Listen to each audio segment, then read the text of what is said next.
smoke that revealed a nightmare. It was the first day of a new year, January 1st, 2006. While most families were soaking in the post-holiday calm, one family in Richmond, Virginia, had planned something more festive: a cozy New Year's Day lunch gathering with friends. By early afternoon, a man and his young daughter arrived at the home of their close friends, the Harvey family. The door, as expected on party days, was unlocked. The Harveys were known to keep it that way. They lived in a safe, welcoming neighborhood in Woodland Heights, where locking your front door on such occasions wasn't tradition. Guests were always welcome. But as they stepped inside, something was off. Instead of laughter and the smell of baked goods, they were met with a thick cloud of smoke. There were no greetings, no sounds of children playing, just silence and smoke. Alarmed, the man rushed out, called for help, and within minutes, firefighters and emergency responders arrived on the scene. As the smoke cleared and the flames were put out, the horror began to unfold. This wasn't just a house fire. Inside the home were the bodies of 49-year-old Brian Harvey, his 39-year-old wife Catherine, and their two daughters, 9-year-old Stella and 4-year-old Ruby. All four had been bound, stabbed, and left to die. The fire had been intentionally set, not to destroy the house, but to cover up what had happened inside.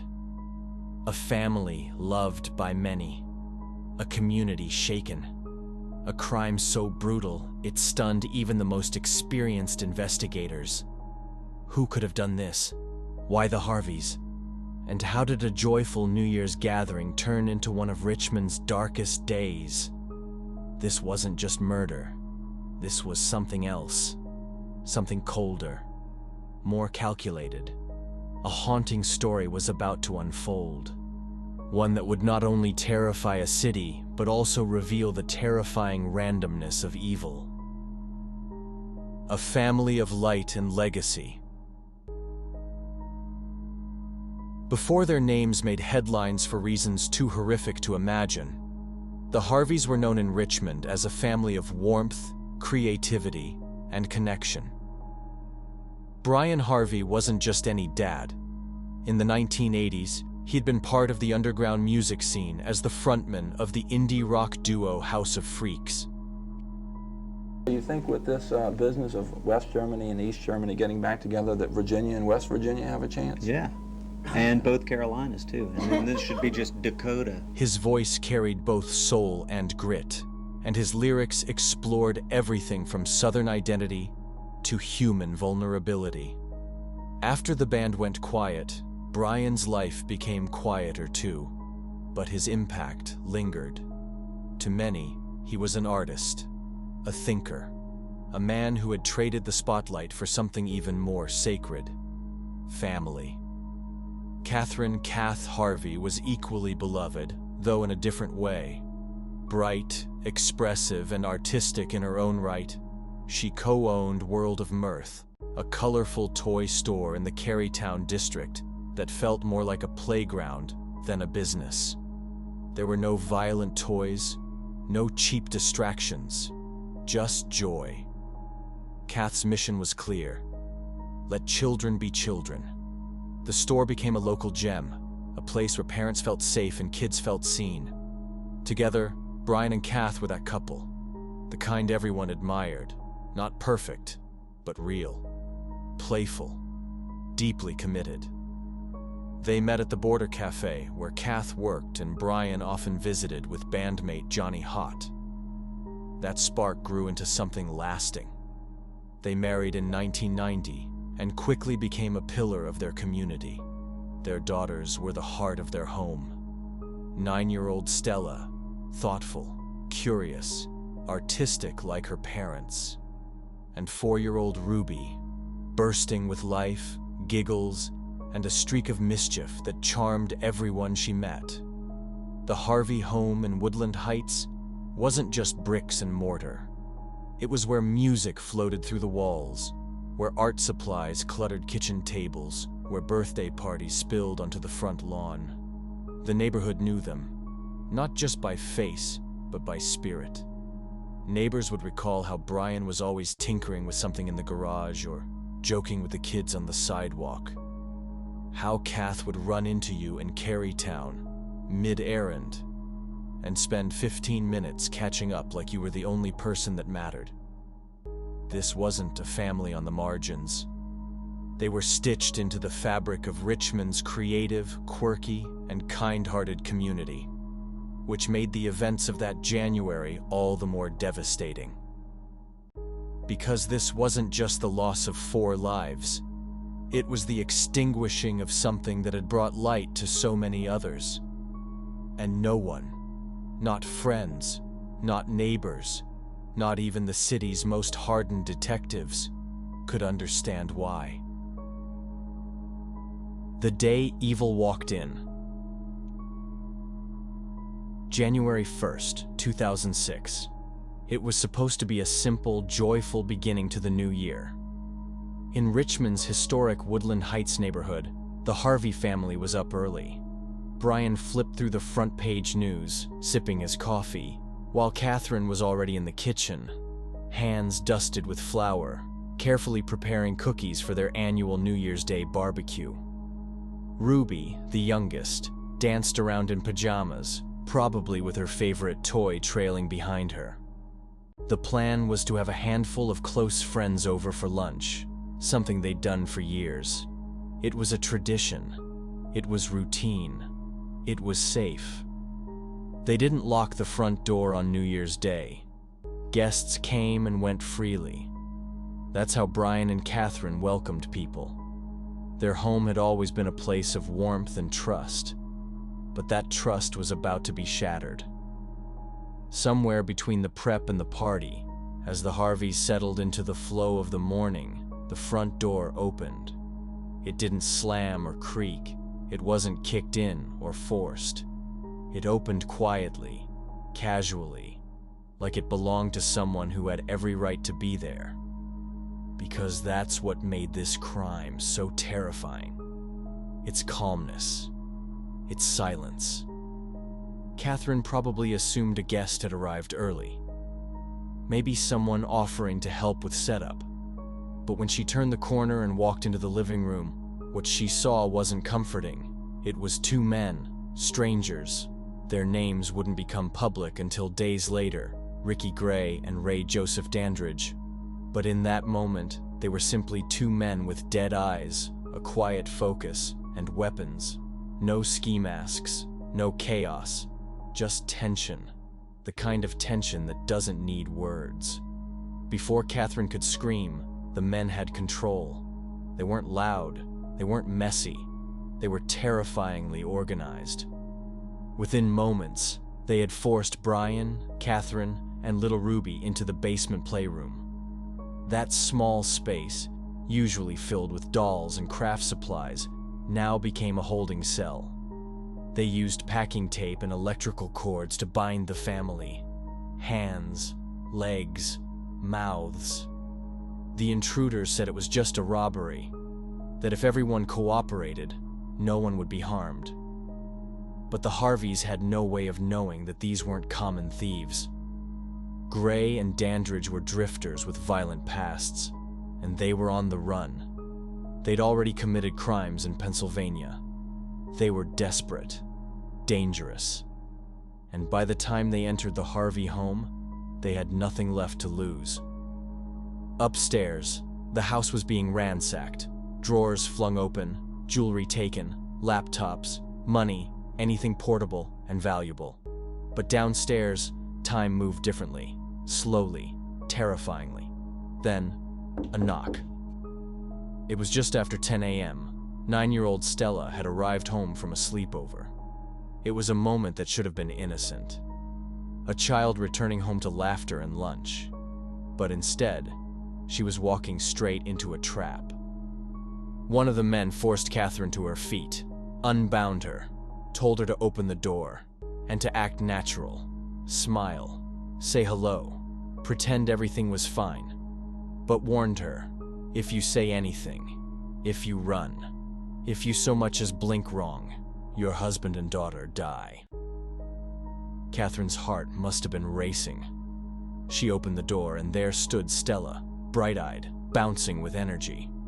Before Kath could say a word, Stella darted past her, straight into the house and toward the basement, toward danger. Kath turned back just in time to block Stella's friend, who had come with her. Kath stepped outside, making an excuse. "I'm not feeling well," she told the girl's mother, trying to mask the panic in her voice. The mother, Kieran Perkins, sensed something was off. Kath didn't look right. Her face was pale, her tone was flat, and then, a signal. Kath gestured with her hand to the side of her head, a silent motion mimicking a gun. Kieran was confused, unsure, but before she could act, the moment passed. Kath ushered them away and shut the door. That was the last time anyone saw her alive. Down in the basement, all 4 family members were now prisoners, tied, silenced, helpless. The men upstairs weren't rushing anymore. They were planning. And as they tore through the Harveys' belongings, they made a decision. No one could be left behind. The crime unfolds. Down in the basement of the Harvey home, time had nearly frozen. Brian, Catherine, 9-year-old Stella, and 4-year-old Ruby were huddled together, bound with tape, legs crossed, unable to move or cry out. What began as a quiet New Year's morning had turned into a silent nightmare. The 2 intruders, Ricky Gray and Ray Dandridge, had torn through the house, stuffing stolen goods into bags, jewelry, electronics, anything of quick value. But despite what they said earlier about just robbing the place, it was becoming painfully clear. This wasn't just about theft. They weren't just thieves. They were predators. And the Harveys, this kind, soft-spoken family, were now at their mercy. Gray, the more violent of the 2, had a history of unimaginable cruelty, a past riddled with abuse, drugs, and escalating aggression. Dandridge, his nephew, followed along. Quiet, enabling, deadly in his silence. Whatever sense of humanity they may have once had was long gone. By the time the basement door closed behind them, the Harvey family's fate had already been decided. What happened next will never be fully known in detail, but the aftermath told enough. The 2 men descended into the basement with weapons in hand. What followed was a brutal, calculated execution. Brian, the once celebrated indie musician and devoted father, was stabbed multiple times and struck in the head. Catherine suffered the same. She tried to remain calm even as chaos swirled around her. She tried, like any mother would, to shield her children, then Ruby, just 4 years old. And finally, Stella. Stella was stabbed in the back of the neck, and Ruby was cut across the throat. These weren't acts of desperation. They were acts of evil, calculated, cold, and without mercy. The children were reportedly forced to watch as their parents were killed. Then, they too were silenced. The killers didn't just take their lives, they tried to take their identities by burning the house. As if fire could erase what they had done, they poured accelerant throughout the home. Gasoline, maybe lighter fluid. They lit matches, started flames, and walked away, thinking the fire would destroy the evidence. But evil is rarely that clean. What they didn't count on was timing and community. At around 1:30 p.m., just hours after the murders, a friend of the Harveys arrived for the New Year's party. When he stepped inside, the smoke hit him first. It wasn't the smell of burning food or a fireplace. It was acrid, chemical, wrong. His call to 911 brought first responders within minutes. The hunt begins. Firefighters entered the home and quickly extinguished the blaze, but what they discovered inside would haunt them. 4 bodies, tied, burned, beaten. Not victims of a fire, victims of something far worse. The basement, once a place of family play, had become a graveyard. And this crime wasn't just horrifying in its brutality. It was shocking in its randomness. The Harveys had no known enemies, no secrets. They were chosen, it seems, simply because their door was unlocked. Detectives were rattled. The Richmond Police Department had seen violence before. But this was different. It was surgical, senseless, cruel. The coroner's reports would confirm it all. Multiple stab wounds, blunt force trauma, signs of prolonged suffering. The fire had failed to cover the evidence, and now, the hunt for the killers had begun. Back at the crime scene, investigators worked around the clock. Forensics teams collected everything: shoe prints, partial fingerprints, traces of DNA. Local officers went door to door, asking neighbors for anything they might have seen. But no one had seen much. The killers had entered quietly and left just as silently. As news broke across Richmond, shock turned to fear. Who would do this? And could they do it again? The answer would come soon, and it would be even more chilling than anyone expected. Because this wasn't the only family Gray and Dandridge had targeted, and the Harveys were just the beginning. As firefighters emerged from the Harvey home on January 1st, 2006, faces covered in ash, eyes wide with disbelief, it was clear. This was no accident. This wasn't a fire that had gone wrong. It was the deliberate, calculated murder of a family. And Richmond had just lost its innocence. The crime scene was secured immediately. Police tapes stretched across the block. Neighbors whispered in hushed horror.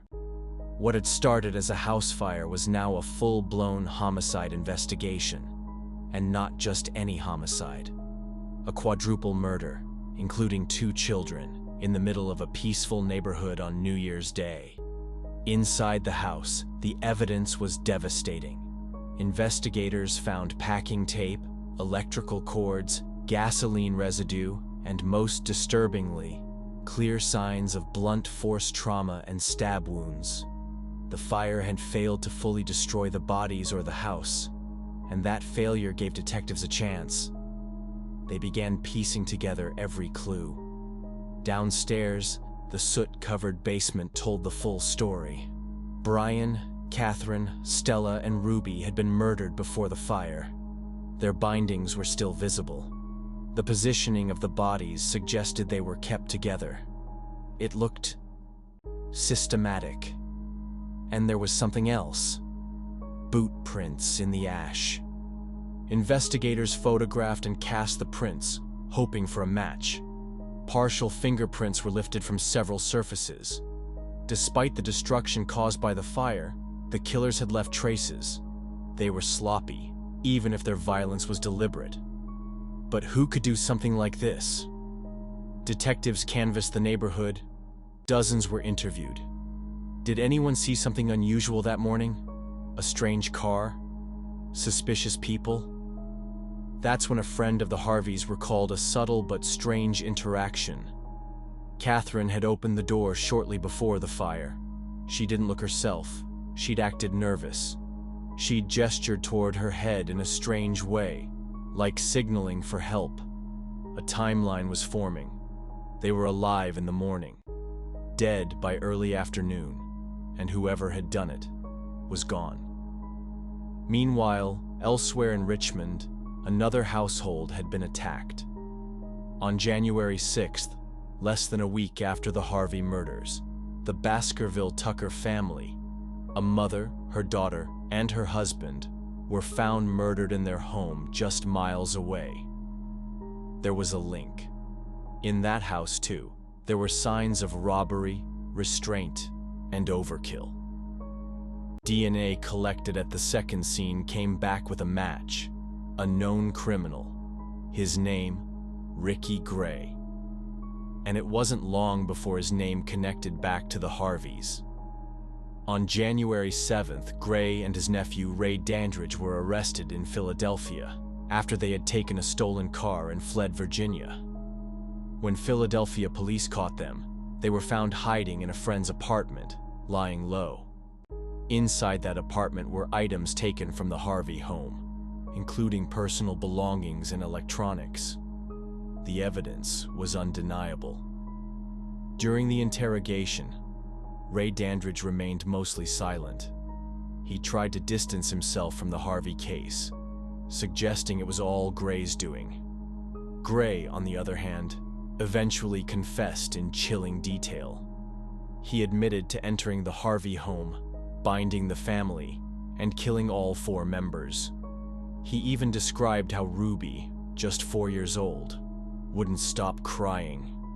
The coldness in his tone was haunting. But Gray's confession gave police everything they needed. Within 2 weeks of the murders, charges were filed. The city of Richmond breathed a strange, shaken sigh of relief. The monsters had been caught. But the pain was far from over. This wasn't just about catching the killers. This was about making sense of why it happened at all. Because Brian, Catherine, Stella, and Ruby had done nothing to invite such violence into their lives. And the men who ended their lives hadn't even known them. It was random, meaningless, brutal. A community would never forget their names. The trial and the aftermath. With Ricky Gray and Ray Dandridge in custody, Richmond could finally take a breath, but not without the weight of unbearable grief. The Harvey murders weren't just another tragedy. They had shaken the soul of the city. The case moved swiftly. In early 2006, both men were extradited from Philadelphia to Virginia, where prosecutors prepared to seek justice for 4 innocent lives, especially for the 2 children whose futures had been so violently erased. The state announced it would pursue the death penalty against Ricky Gray, the man who had not only confessed to the murders, but described them in chilling, remorseless detail. Gray's trial revealed what investigators already suspected. He was the driving force behind the crime. According to testimony and forensic reports, Gray had entered the Harvey home armed, determined, and emotionally vacant. He had done it before, murdering his wife, Treva Terrell, just months earlier. He had also attacked others in Pennsylvania before fleeing to Virginia. Prosecutors presented the timeline, evidence, and DNA matches. Gray's own words were used against him, particularly his casual explanation for why the Harveys were chosen. The door was open. In court, family members wept silently as the crime scene photos were displayed. Jurors looked away. Even seasoned courtroom personnel had to pause. But the defense team painted a different picture, not to excuse Gray's actions, but to explain them. They spoke of his abusive childhood, his years of drug addiction, and the alleged physical and sexual abuse he had endured as a child. Psychologists testified that Gray had long suffered from severe trauma and possible brain damage from prolonged drug use, particularly PCP. Still, the jury wasn't convinced that these explanations could outweigh the horror of the crime. In August 2006, Ricky Gray was found guilty on 5 counts of capital murder for the killings of Brian, Catherine, Stella, and Ruby Harvey. The judge sentenced him to death. Ray Dandridge, on the other hand, struck a plea deal to avoid the death penalty. In exchange for testifying about the other murders he and Gray had committed, he was sentenced to life in prison without the possibility of parole. But even as justice moved forward, the emotional toll remained staggering. The city of Richmond mourned not just a family, but a symbol of everything good and hopeful. Brian Harvey, a man who once wrote soulful, introspective lyrics, had become an icon of the local music scene. His legacy was celebrated in candlelight vigils and tribute concerts. Catherine, the creative force behind the beloved toy store World of Mirth, was remembered for her laughter, her kindness, and her refusal to let violence or weapons into the space she built for children. Stella, just 9, was described as bright, sensitive, and wise beyond her years. And Ruby, the youngest, was a burst of joy. A little girl with a huge personality taken far too soon. In the months that followed, memorials sprang up across the city. Neighbors decorated the Harveys' front steps with flowers, stuffed animals, and handwritten notes. Richmond wasn't just grieving, it was searching for meaning. Because what made this crime so horrifying was its senselessness. The Harveys weren't targeted. They weren't involved in any criminal disputes. They were randomly chosen, simply because their door was open. And for many, that single fact became unbearable. Could this happen to anyone? Could kindness itself be a risk? Local leaders emphasized community healing. Artists hosted benefit events. Friends created scholarship funds and children's programs in memory of Stella and Ruby. Years later, Ricky Gray's legal team filed appeals, arguing that his trial had failed to consider the full depth of his mental illness and abuse history. But in 2017, those appeals ended.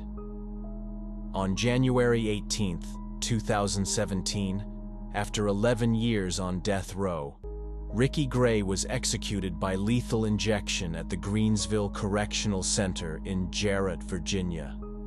His final words were not widely publicized, but for the families of his victims, it was the closing of a horrific chapter. Even so, closure doesn't always mean peace. To this day, their story reminds us of something difficult but necessary. Evil is real, but so is grace. So if there's anything to take from this tragedy, it's this. Lock your doors, yes, but never lock your heart. Keep loving. Keep watching out for each other. And never forget those who brought light, even in the face of unspeakable darkness. This was the story of the Harvey family. May they always be remembered for how they lived, not for how their lives were stolen.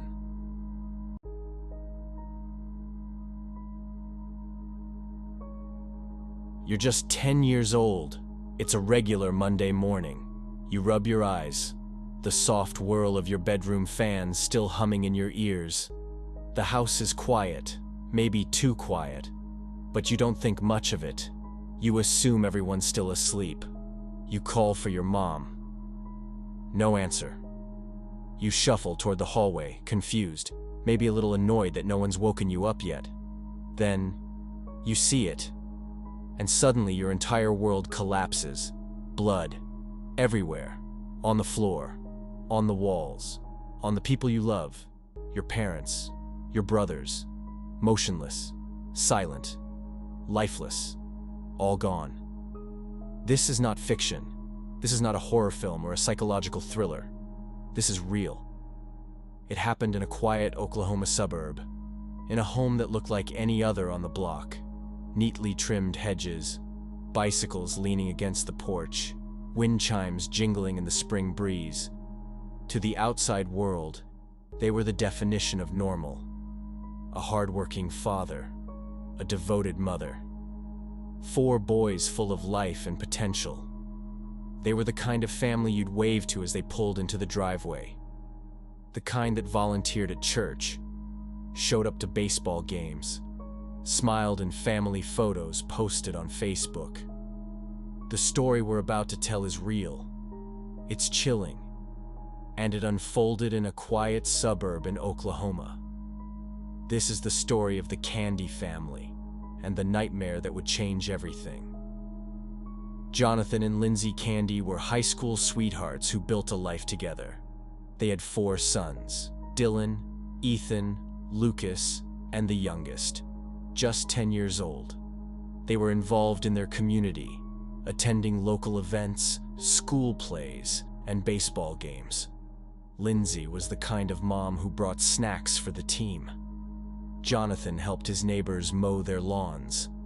Just 2 years before the tragedy, the couple appeared on a local TV segment, laughing and praising their favorite bakery. Their joy seemed genuine. Their life, normal, happy, full.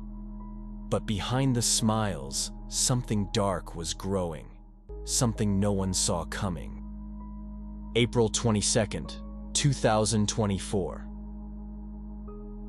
It started like any ordinary Monday in the quiet suburb of Yukon, Oklahoma.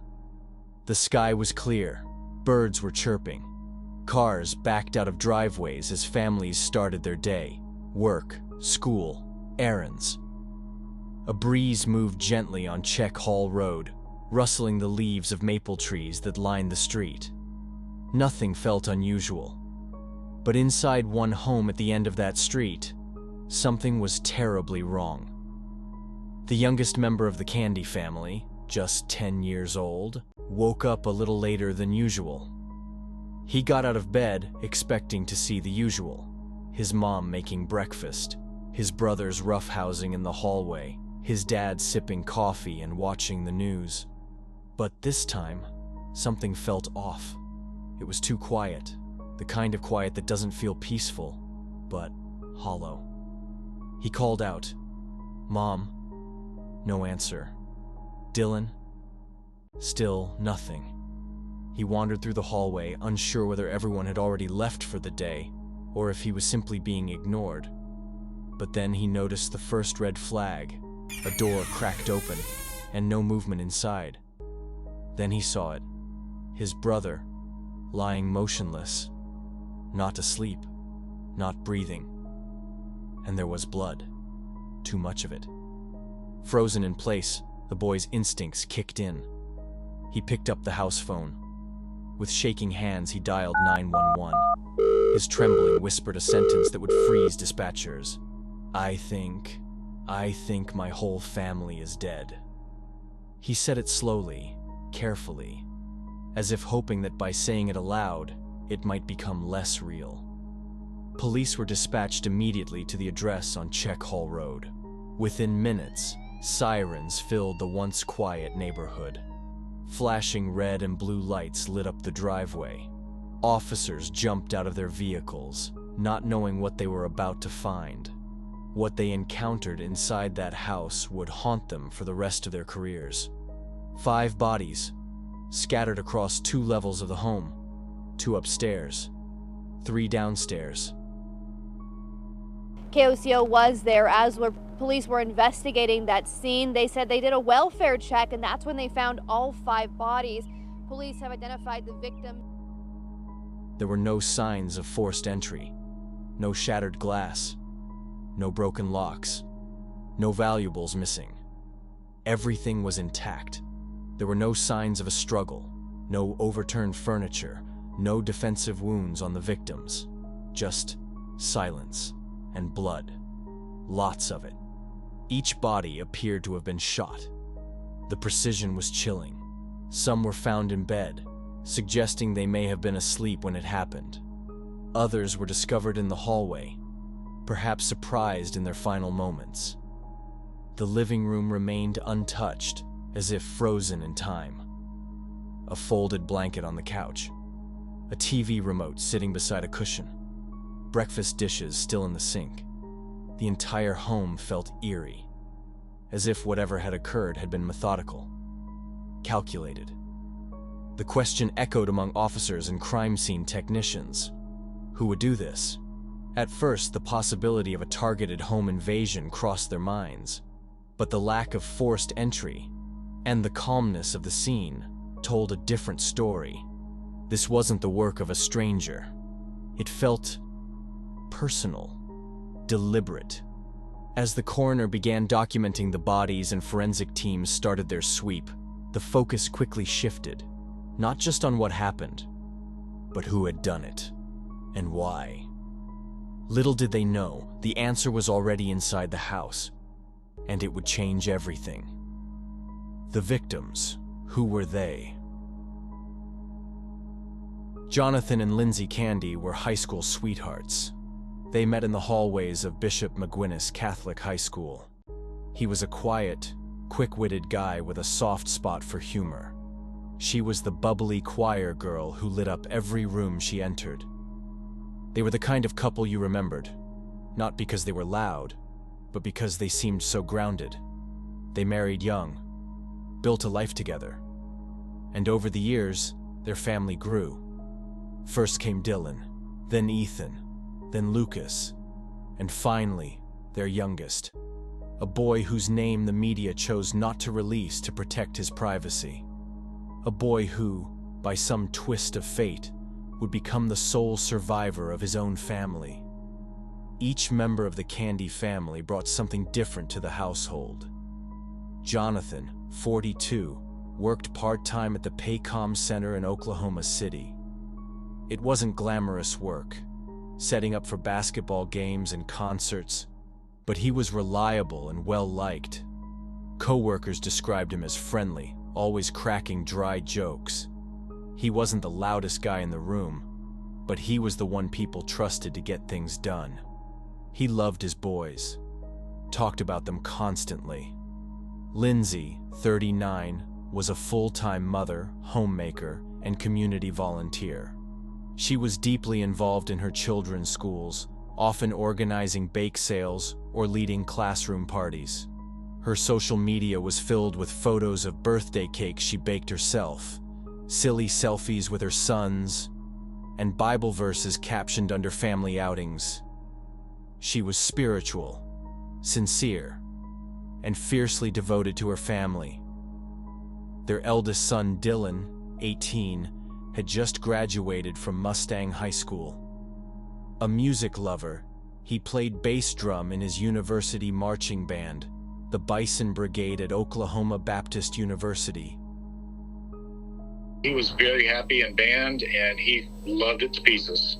The initial reaction was speechless. When I heard the words, I couldn't believe it, and I am still working to try to comprehend that this is real. Friends called him soft-spoken, kind-hearted, and talented beyond his years. He had dreams of becoming a music teacher.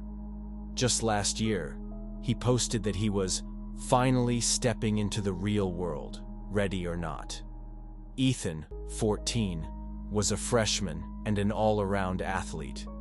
He was especially gifted in baseball, playing shortstop for his school team. Coaches described him as determined, energetic, and full of heart.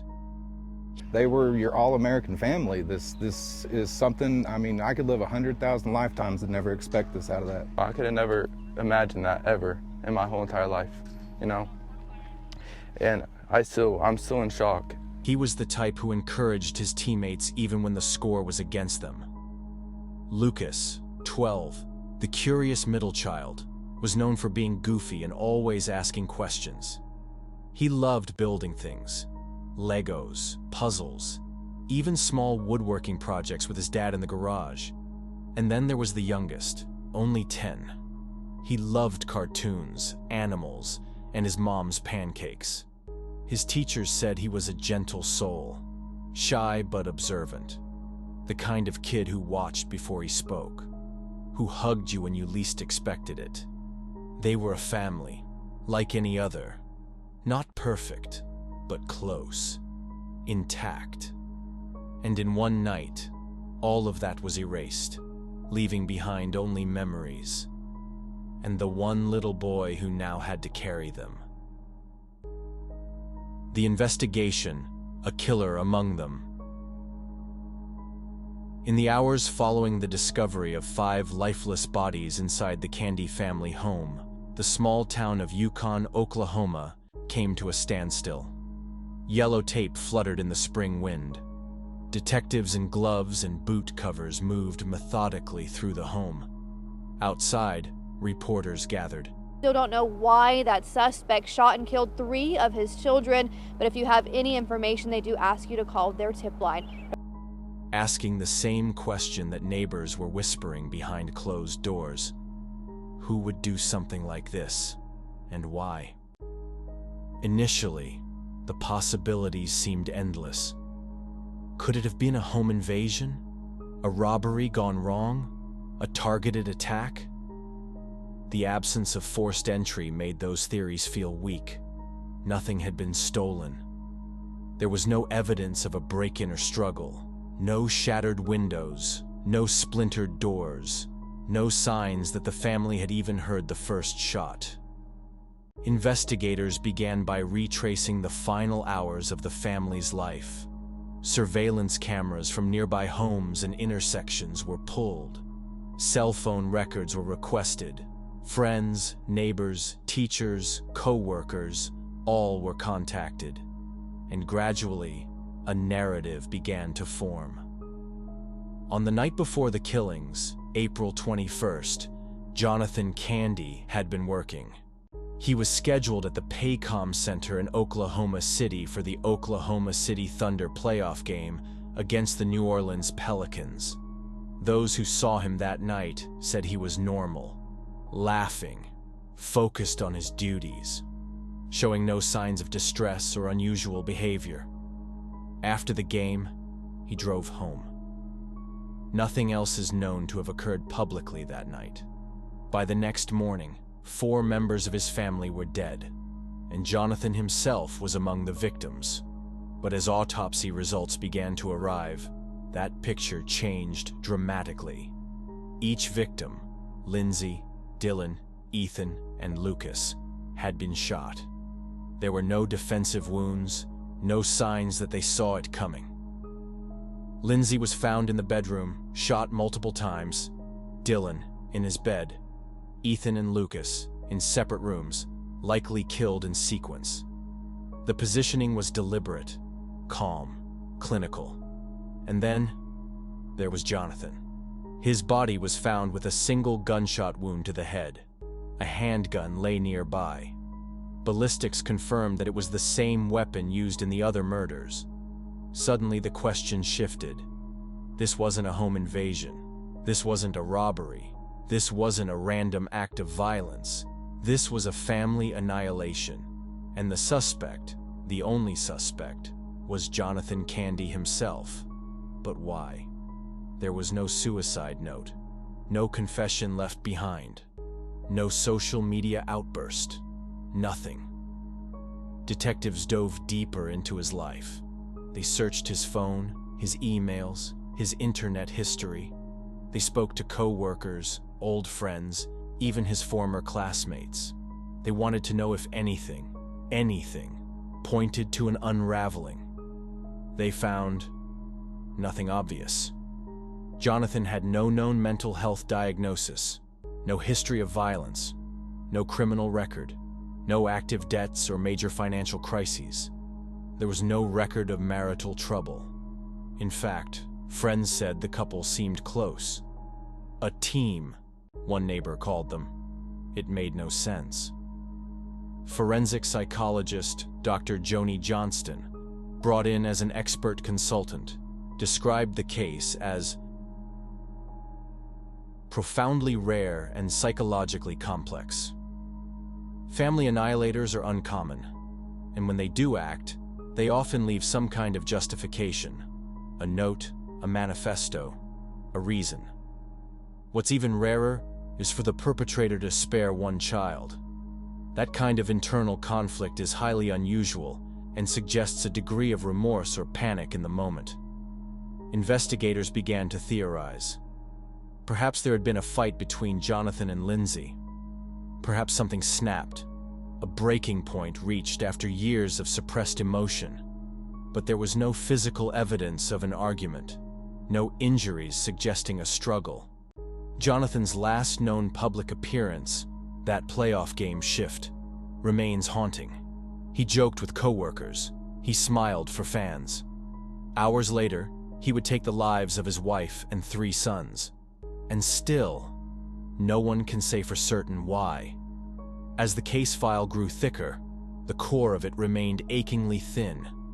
A man, a gun, a family, and no answers. The survivor's journey. Amid the bloodshed and silence that filled the Candy household that April morning, one small life remained untouched. A 10-year-old boy, the youngest of 4 brothers, the only member of the Candy family left alive. He had slept through it all. The gunshots, the movement from room to room, the collapse of everything he knew. A box fan in his room had created a wall of white noise, drowning out the horror unfolding just feet away. When he finally woke up and stepped into the hallway, he had no idea that his life would never be the same again. His voice was shaking when he called 911. "I think my whole family is dead." Those were the words that launched an investigation, shocked a town, and broke hearts across the nation. For hours after police arrived, the boy waited, scared, alone, and surrounded by people he didn't know. Investigators kept him away from the scene, shielding him from the worst. But how do you protect a child from something like this? You can't. His innocence was taken the moment he stepped into that hallway. Now orphaned, the boy was placed into the care of extended family, relatives who would do their best to give him love, stability, and healing. But the road ahead would be long, painful, and full of questions no child should ever have to ask. Why did my dad do this? Was there something I could have done? Why am I the only one left? There are no easy answers. Mental health professionals and trauma experts were brought in immediately. He was given counseling, therapy, and security. A GoFundMe was launched to support his future, raising hundreds of thousands of dollars from people around the world who just wanted to help. Strangers sent toys, letters, prayers, but nothing could undo what happened. Nothing could bring back his mother's voice, his brother's laughter, the simple comfort of a full house. What was once a warm, noisy home filled with chaos and joy was now a memory. And this boy, barely 10, was left to carry it, to live with the weight of a story that will follow him for the rest of his life. The only survivor of the Candy family massacre. Grieving together, news of the Candy family massacre spread through Yukon, Oklahoma like a wildfire. In a town not known for crime, a town built on handshakes, little league games, and church potlucks, the very idea that an entire family could be wiped out in a single night was unimaginable. People didn't just feel shocked. We were just in total shock. Yeah. The kids were real friendly. Everybody here loved the kids. Swam here at his house regularly. They played with my dog. They felt violated, like the rules of reality had been broken. Neighbors wept in their driveways. Reporters lined the streets. And in the middle of it all, a house that was once filled with laughter and music now sat still, quiet, and taped off by yellow crime scene barriers. But amid the horror, something beautiful emerged. A community in grief and in unity. Vigils began within days. Hundreds gathered on Czech Hall Road with candles in hand and tears in their eyes. Classmates of the children laid flowers, hand-drawn cards, and stuffed animals along the curb. At Oklahoma Baptist University, where 18-year-old Dylan had just begun his freshman year, a memorial concert was held.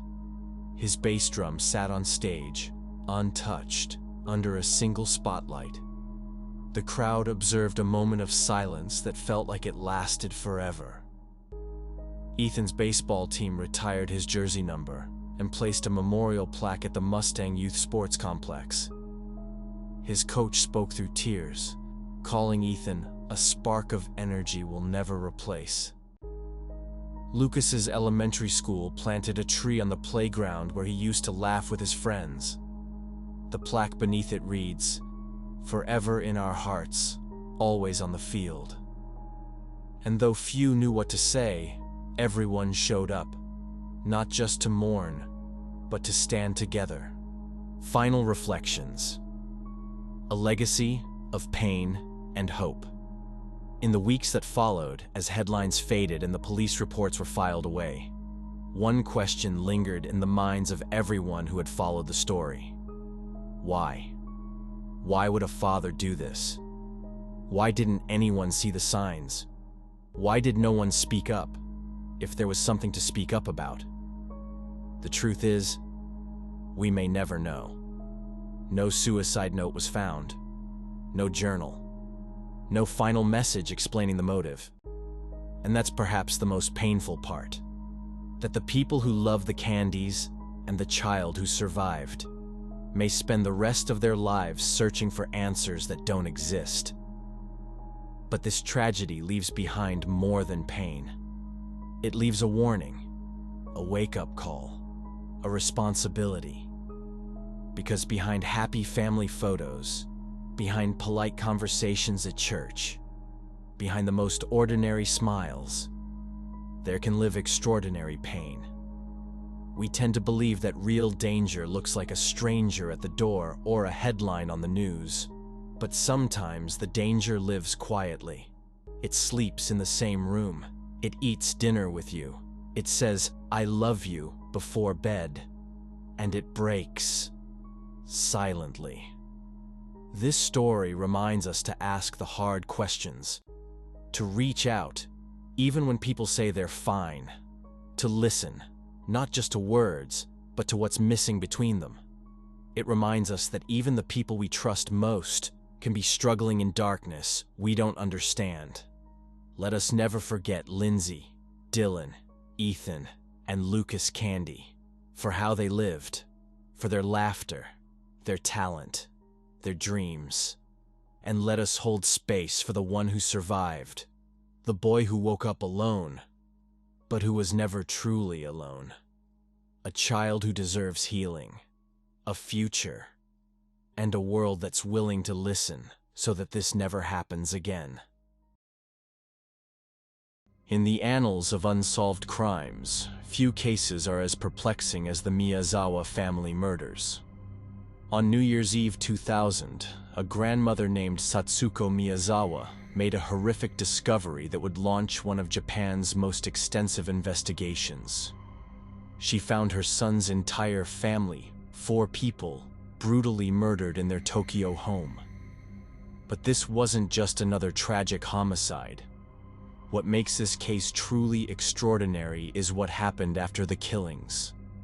The murderer didn't flee the scene. Instead, he made himself at home for hours, eating ice cream from the family's freezer, using their computer, and even defecating in their toilet without flushing. He left behind a mountain of evidence: DNA, fingerprints, clothing, and personal items, enough to solve a dozen cases.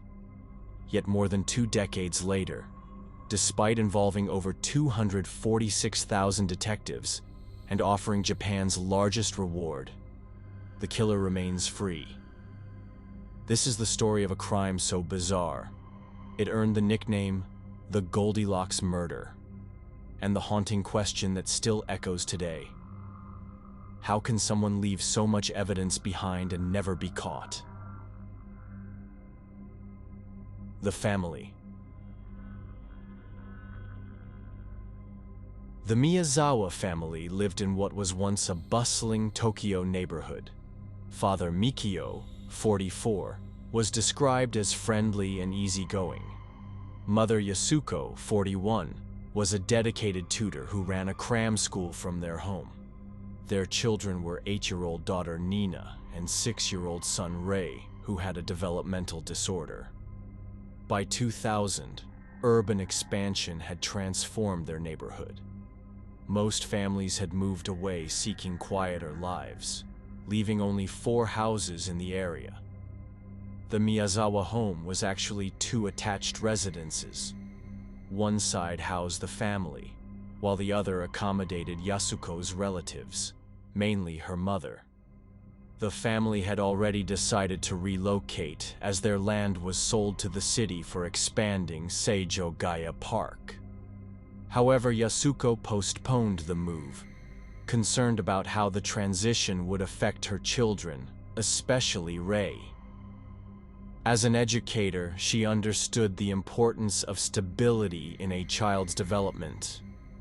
By all accounts, the Miyazawas were a close-knit, hard-working family, respected by everyone who knew them. They had no known enemies, no apparent conflicts, nothing that would warrant the horror that was about to unfold. The night of December 30th, 2000. The day began normally. Like many Tokyo families preparing for New Year celebrations, the Miyazawas spent time shopping near Chitose Karasuyama Station, picking up festive supplies. They returned home for a quiet evening together, dinner, television, and eventually settling in for the night, unaware their final hours were counting down. Sometime after 11 p.m., an unknown man approached their home through nearby Seijogaya Park. Using a fence in the backyard and possibly a tree as leverage, he climbed to the second-floor bathroom window. Broken branches found nearby suggested he may have used the tree for support.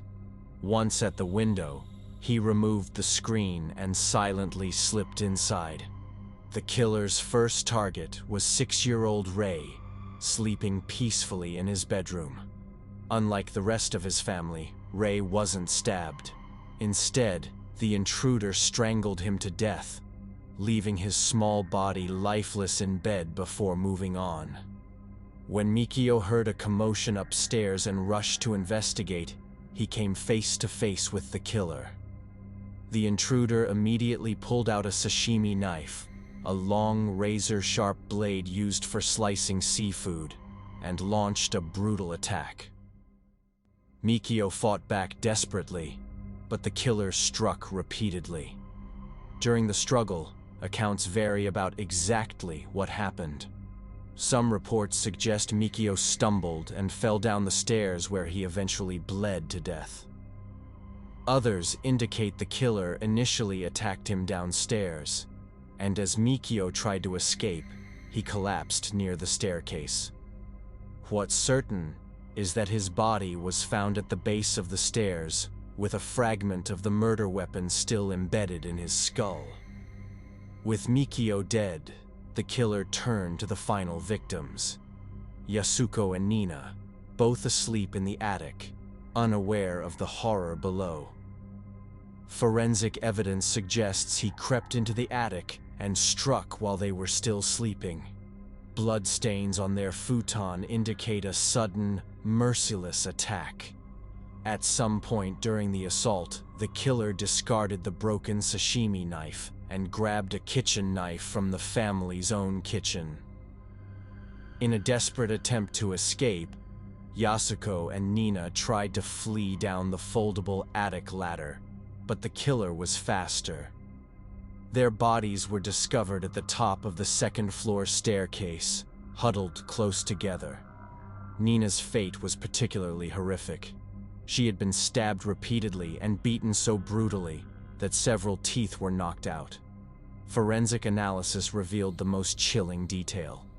Nina was the last to die. The Goldilocks. What happened next defied all logic and earned this crime its chilling nickname. Unlike most killers who flee immediately after committing murder, this one stayed. Evidence suggests he remained inside the Miyazawa home for at least 2 hours, moving about as if he had every right to be there. After slaughtering the family, the killer strolled past their lifeless bodies and made his way to the kitchen.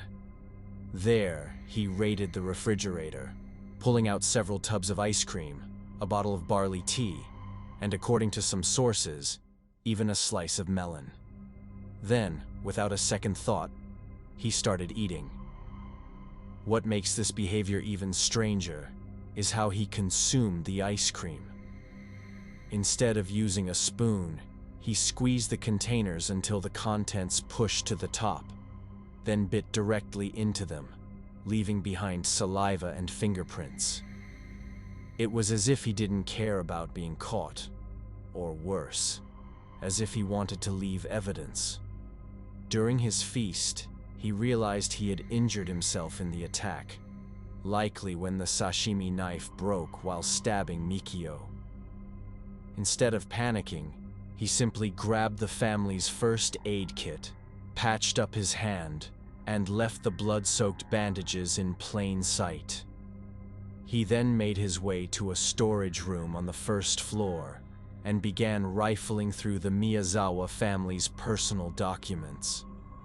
Strangely, instead of taking anything valuable, he removed an entire drawer's worth of papers, carried them upstairs, and dumped them into the bathtub in the second-floor bathroom. The meaning behind this act remains unknown. In perhaps the most unsettling detail of all, he used the bathroom to defecate, leaving the waste unflushed and further contaminating the scene with DNA evidence.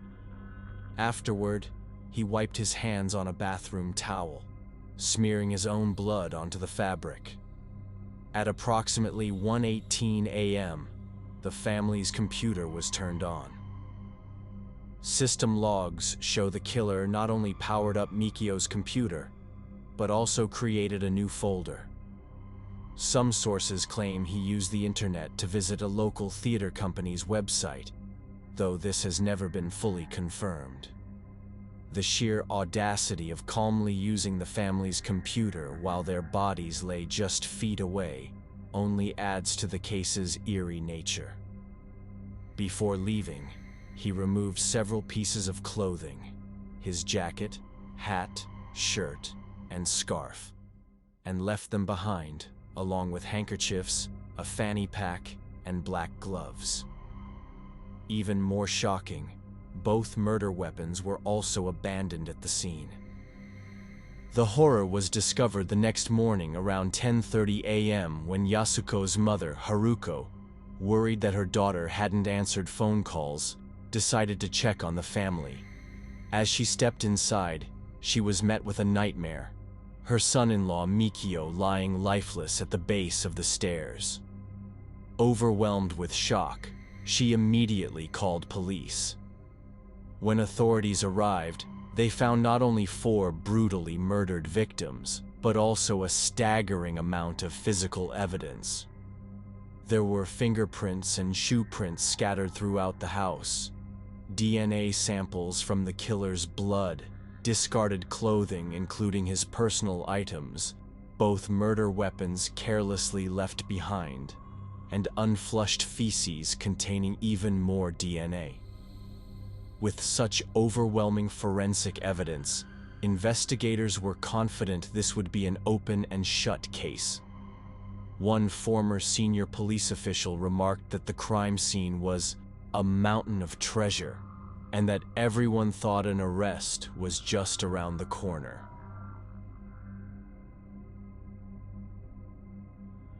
The clothing left behind provided a remarkably clear picture of what the killer was wearing.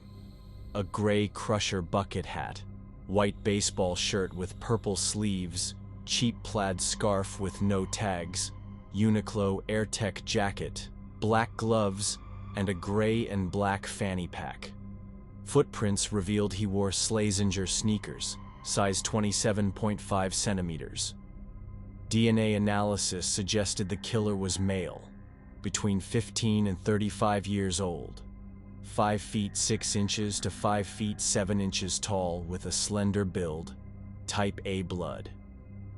The contents of his stomach, revealed through his feces, showed his last meal consisted of string beans and sesame seeds. However, when police ran his fingerprints through their database, they found no matches, indicating he had no prior criminal record in Japan.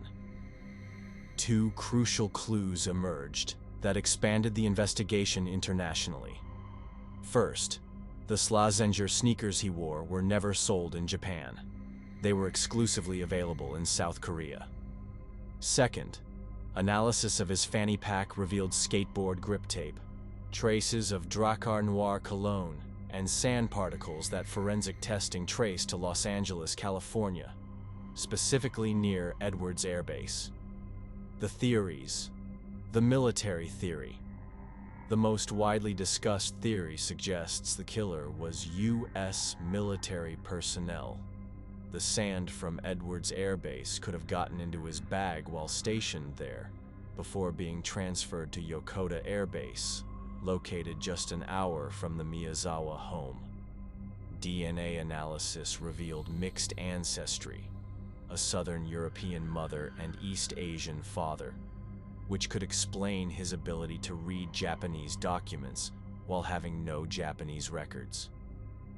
This theory connects multiple pieces of evidence: the physical strength required for the attack, the California sand, and the mixed heritage explaining his language skills and familiarity with the area. The Korean hitman theory. Journalist Fumiya Ichihashi proposed the killer was a former South Korean military member turned hitman, hired by developers to speed up neighborhood redevelopment. The DNA markers were significantly more common in Korean individuals, and the shoes were only sold in South Korea. Since the Miyazawas were among the last families to move despite selling their land, developers might have taken drastic measures. However, this theory struggles to explain why a professional would linger at the scene and leave so much evidence. The child killer theory. Some suggested the perpetrator might have been a minor, citing a suspicious forum post 2 days before the murder where someone called Mr. Kutumoto wrote about wanting to kill a happy family before the 21st century arrived. If the killer was underage, his fingerprints wouldn't be in criminal databases. However, this theory contradicts evidence requiring significant physical strength to scale walls and commit such violent acts. Despite offering Japan's largest reward, 20 million yen, nearly $190,000, and involving over 246,000 detectives examining more than 12,000 pieces of evidence, the case remains unsolved after more than 2 decades. For 20 years, Setsuko Miyazawa has refused to let her family's story be forgotten. Rain or shine, she continues her vigil at Chitose Karasuyama Station, distributing flyers and hoping someone, somewhere, knows something about who killed her loved ones. The Miyazawa family murder case stands as one of Japan's most baffling mysteries. Here was a crime scene so rich with evidence it should have led to an immediate arrest, yet the killer remains free. The perpetrator's brazen behavior after the murders, staying for hours, eating their food, using their computer, suggests either supreme confidence or complete detachment from reality. Whether military personnel, hired assassin, or disturbed individual, the Miyazawa family killer demonstrated a chilling combination of violence and audacity that continues to perplex investigators. In a case where so much is known about the perpetrator, yet so little leads to justice, one question haunts everyone involved. How can someone leave a mountain of evidence and simply vanish? The answer to that question may hold the key to finally bringing justice to the Miyazawa family. Since the first 911 call was received by the RCMP, reporting that 6-year-old Lily and 4-year-old Jack had wandered away from their home on Garlick Road in Lansdowne Station, a multi-agency search has been underway. The search for 2 missing children in rural Pictou County is now into its 5th day, and there's still no sign of 6-year-old Lily Sullivan and 4-year-old Jack Sullivan. It is now more than 5 weeks since that scary morning. More than 160 people looked for them. They used dogs, flying machines called drones, and helicopters to search over 5.5 kilometers of thick forest. But there is still no sign of the children. It's like they just disappeared into thin air. The town that time forgot Lansdowne Station, Nova Scotia, a tiny town with only 100 people, no phone signal, and thick forests everywhere. This quiet place became the center of a tragedy on May 2nd, 2025. That's when Lily and Jack Sullivan went missing from their home on Gairloch Road. The children are from the Sepeknekatik First Nation. They were just two small, innocent kids who should have been safe in their own home, surrounded by love and care. Their mother is Malahia Brooks Murray. Her partner is Daniel Martell. On that morning, Malahia said she woke up to strange silence. Usually, she would hear her kids playing and making noise. Daniel said he saw Lily peek into their bedroom while Jack was nearby playing with toys. But later that morning, both children were gone. And the story of what happened that day doesn't make sense. The phone call that changed everything. Here's where the story gets very strange. At exactly 6 o'clock in the morning on May 2nd, someone called Salt Springs Elementary School. The person said that Lily and Jack wouldn't come to school that day because Lily was sick with a cough. But here's the big problem. Both parents said they were still sleeping at 6 a.m. They said they didn't know the children were missing yet. So who made that phone call? If both adults were sleeping, who knew the children wouldn't be in school? This one phone call doesn't match what the family is saying happened. This is the biggest clue in the whole case. It shows that someone knew the children wouldn't be in school hours before the family says they found out the kids were gone. The search that found nothing. At first, everyone rushed to help. Search teams came quickly with special tools and trained people, but the forest was very hard to search, full of fallen trees and thick bushes. A big storm called Cyclone Fiona had made it even worse. The searchers worked very hard. Helicopters with special cameras that could see heat flew in the sky. Dogs tried to smell where the kids had gone but lost the trail. People from nearby towns came to help, including people who knew the forest very well. They looked everywhere, behind every tree, in every ditch, every place where children might hide or get stuck. On a muddy trail called the Pipeline Trail, they found one small clue: a boot print in the mud. It might not have been important, but it gave people hope. When there are so few clues, even a boot print feels like something big. For 3 weeks, the search went on. The teams worked like a machine, checking every area. They faced danger in the storm-damaged forest. Tree branches could fall. The ground was slippery and dangerous. But still, there was no sign of Lily or Jack anywhere.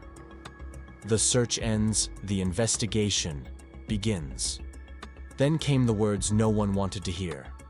The people in charge of the search said, "If the children were in the woods, we would have found them by now."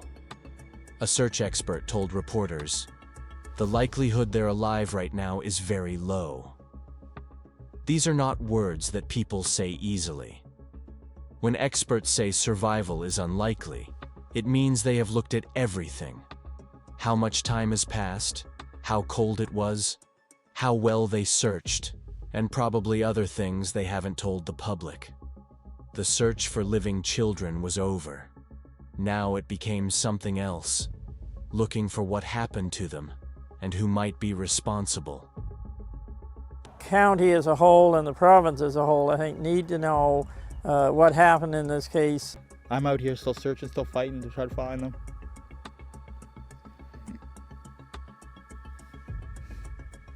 That's all I can do. The stepfather's strange choices. Daniel Martel's actions during the first search made experienced search people wonder. When he first knew the children were missing, he had a special vehicle called an all-terrain vehicle right there. This kind of vehicle is perfect for searching rough ground and thick forest where 2 small children might have gone. But instead, he chose to use the family car. This doesn't make sense for someone really trying to search in the wilderness. To people who have done hundreds of searches for missing people, this choice felt wrong. It seemed like something someone would do if they already knew the search wouldn't work, because they already knew the children weren't in the woods. You said they're flying in someone to do a polygraph test. Is that on you? That's not just on me, but on everyone. That's what I asked for. I asked for that so early on, and there's not many places that do it in Canada, so they're flying somebody in. The family drama that made everything worse. While search teams looked through the forest, a different kind of problem was happening with the adults in the children's lives. Instead of working together to find the kids, they seemed more worried about protecting themselves. Daniel Martel was on TV and social media all the time.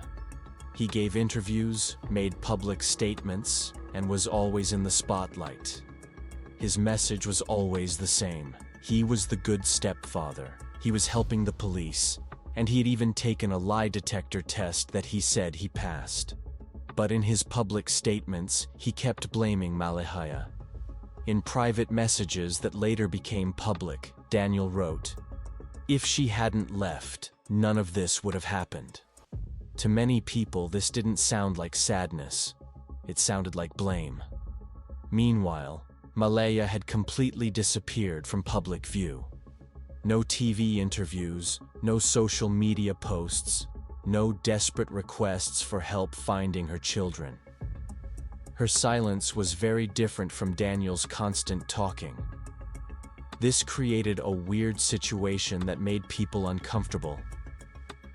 While Daniel spoke all the time but didn't really say anything helpful, Malahia said nothing at all. The investigation gets serious. As weeks went by, it became clear that Nova Scotia RCMP were no longer treating this as a simple case of children who walked away from home. The investigation had changed, and everyone could see it. The biggest change came when police announced that family members would have formal police interviews. This is very different from the casual conversations that usually happen in missing person cases. Formal interviews are recorded, done with lawyers present, and have serious legal meaning. When police move to formal interviews with family members, it usually means they have found big problems with the first stories people told. This isn't about gathering basic facts anymore. It's about challenging the story they were given and demanding answers to hard questions. The formal interview process means RCMP have moved beyond believing the story of 2 children simply walking into the forest. They're now looking at scenarios that involve people doing things on purpose, planned actions, and possibly criminal behavior. Police also asked for and got trail camera footage from a nearby property. Footage that covers 5 full days before the children were reported missing. This is huge news because it means police think something might have been happening much earlier than anyone first thought. Trail cameras are used by hunters and property owners to watch for animals and security. They take pictures automatically when they sense movement, and they record the exact time everything happens.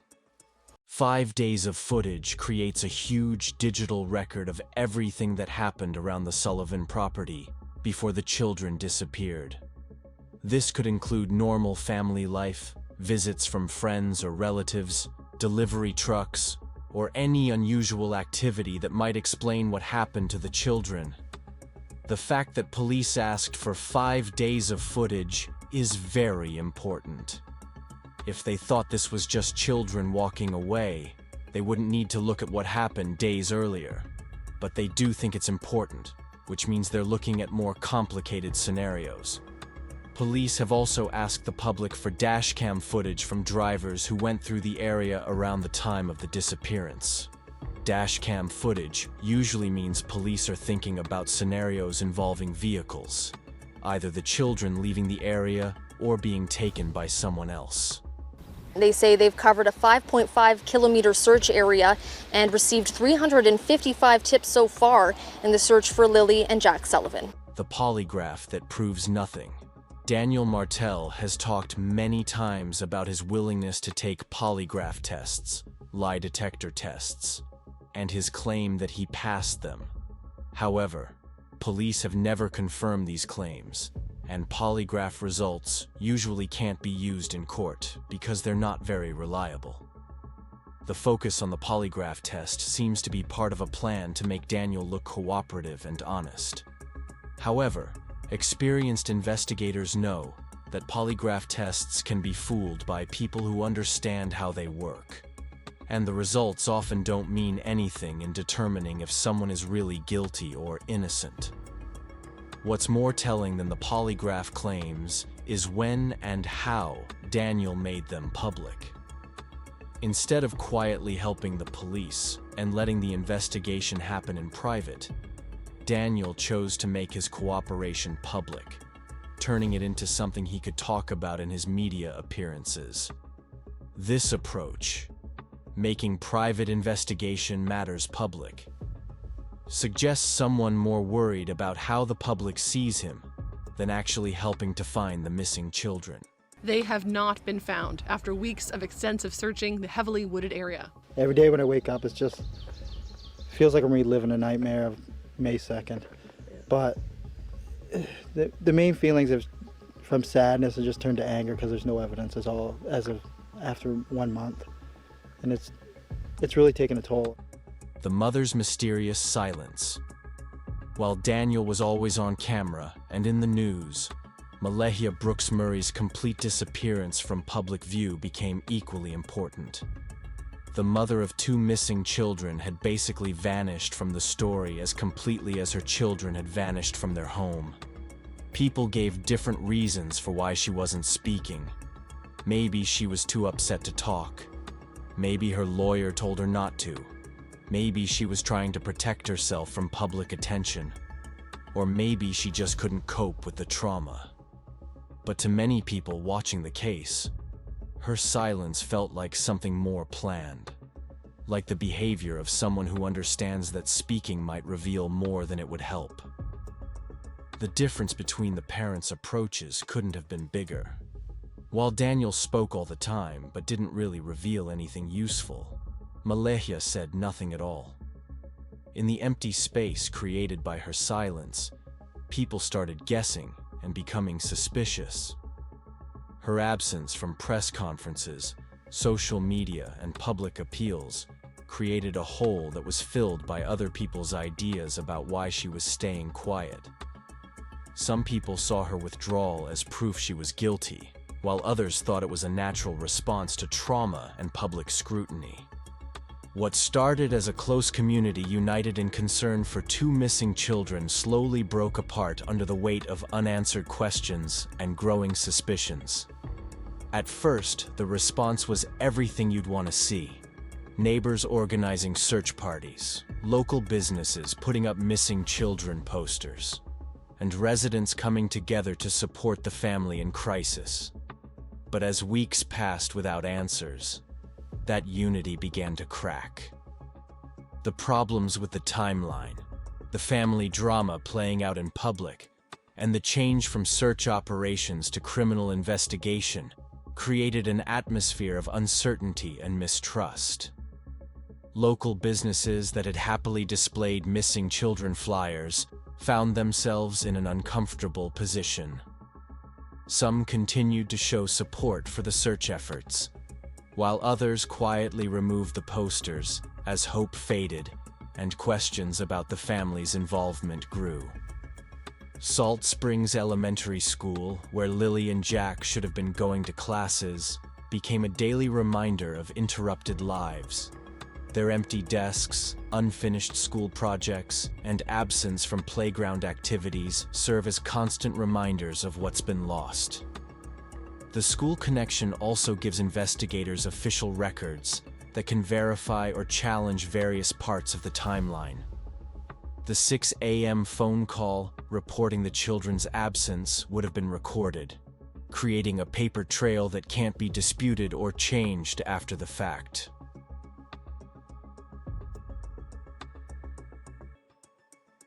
While the physical search ended, the case took on a new life on the internet. True crime fans, amateur investigators, and social media users began doing their own analysis of every available piece of information, creating a parallel investigation that sometimes helped and sometimes hurt the official process. YouTube channels dedicated to the case appeared almost immediately, with content creators analyzing every interview, every statement, and every social media post for hidden meanings. The children's disappearance became content for an audience hungry for mystery and drama, turning their tragedy into entertainment.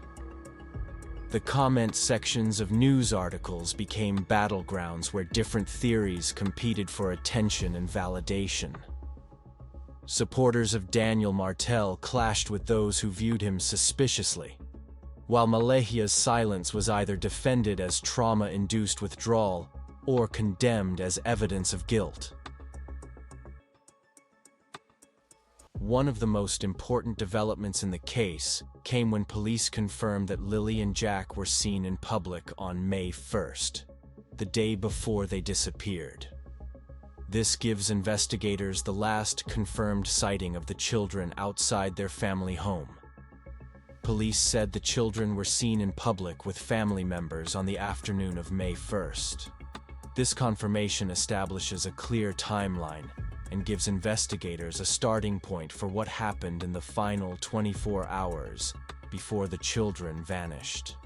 The stepfather, Daniel Martel, has said the children were home from school on May 1st, but the police confirmation of the public sighting adds an important piece to the timeline puzzle.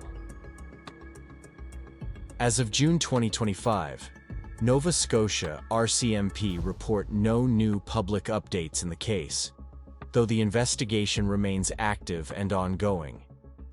The case has now been continuing for over a month, with the focus shifted entirely from rescue to potential criminal investigation.